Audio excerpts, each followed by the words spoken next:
Ya, Anda kembali bersama kami dalam Hot Ekonomi. Kita berada di segmen terakhir. Saya masih bersama Ibu Afi, Pak Edi, dan juga Bang Eka.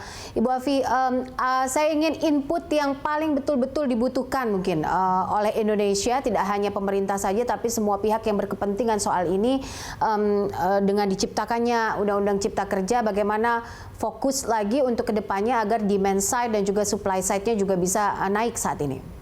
Ya, betul Mbak. Jadi pertama yang saya juga belum mengkritisi itu soal demand side. Jadi selama ini kita terlalu banyak memberikan insentif itu kepada supply side, tapi kita nggak pernah memikirkan demand side. Nah, sekarang mulai dipikirkan yang tadi saya katakan kemitraan itu sebenarnya arahnya kepada demand side. Kenapa? Karena perusahaan besar yang menjadi mitranya perusahaan kecil itu adalah menjadi demand-nya, ya. Terus pemerintah dalam APBD dan APBN itu juga standarisasi yang dibuat oleh LKPP itu seringkali tidak ada di dalam negeri gitu, sehingga yang bisa masuk ya dari luar, ya. Contohnya aja kantor akuntan publik itu kalau perusahaan besar, wah standarisasinya sangat kuat, jadi asing semua yang masuk gitu ya. Itu contoh satu. Nah, yang kedua yang saya lihat adalah kita nih sejak 2008 krisis tuh makin lama makin pendek. Nah, jadi walaupun ada Undang-Undang Cipta Kerja, harus kita lihat lingkungan itu akan berubahnya dengan cepat. Nah, kalau kita melihat cara birokrasi itu tidak bisa mengikuti berbagai krisis-krisis yang terjadi gitu. Jadi butuh waktu yang lama. Apa yang terjadi? Yang terjadi pendapatan per kapita kita tuh selalu kalau krisis kayak gini tuh turun. Jadi yang kaya tambah kaya, yang miskin tambah miskin gitu. Nah, ini yang harus kita atasi. Jadi ketika ada krisis gini, gimana birokrasi ini harus cepat, misalnya belanja BLT aja lama banget, nyari orang miskin nggak tahu orang miskinnya di mana. Nyari orang yang gajinya 5 juta ke bawah bingung, akhirnya pakai BPJS Ketenagakerjaan. Jadi menurut saya ada dua yang perlu diperbaiki. Satu adalah masalah database, Mbak. Database ini kita lemah sekali. Jadi di dalam mengambil keputusan atau di dalam membuat PP nanti, RPP, kalau kita kurang data, maka kita bisa salah dalam mengambil keputusan.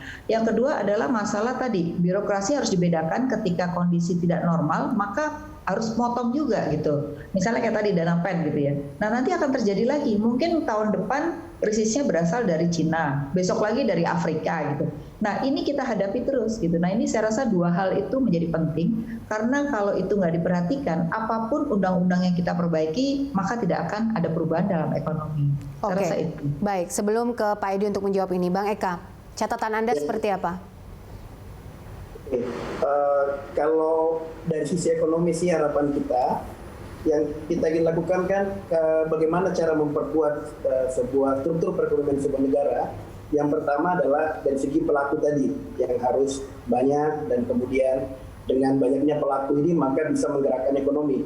Nah, problem kita tadi kita masih tertatih jumlah pengusaha, sehingga mau tidak mau harapan kita dengan hadirnya undang-undang ini misalnya dan disertai dengan kemudahan-kemudahan yang lain, akan banyak anak-anak muda kita, karena tiap tahun ada 3 juta pencari kerja. Harapan kita mereka juga berpikir untuk bagaimana memulai usaha, bagaimana menjadi pengusaha. Jadi ada aspek kultural, mereka ingin menjadi pengusaha, tapi didukung oleh insentif kelembagaan yang memadai, sehingga semakin banyak jumlah pengusaha kita, insya Allah ekonomi kita juga akan semakin bagus. Nah, problem yang kedua yang juga tadi kita banyak ulas di pertama dan juga disampaikan oleh Bu Abi tadi, adalah struktur ekonomi kita yang masih tidak berkeadilan, yang didominasi dari usaha mikro kita.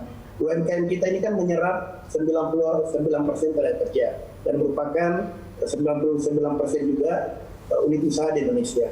Tapi kontribusinya masih 60% dari GDP.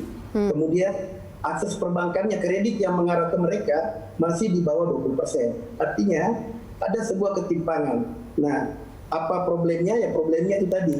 Yang pertama, mereka masih formal, mereka tidak terdata dengan baik untuk mengurus izin. Lebih mahal mengurus izin daripada modal yang harus mereka miliki. Untuk membuat sebuah PT saja kita butuh 15 juta misalnya, sementara modal untuk jual-jualan itu 5 juta. Sehingga hal ini yang menjadi problem juga untuk bagaimana mereka memformalkan UMKM ini. Sehingga kalau mereka bisa kita dorong ke arah formal, dan juga seperti disampaikan oleh pembicara sebelumnya tadi, kita integrasikan, maka ekonomi kita akan jauh lebih kuat lagi, sehingga mereka bisa lebih kuat membangun fondasi. Oke, baik. Pak Edi, silakan.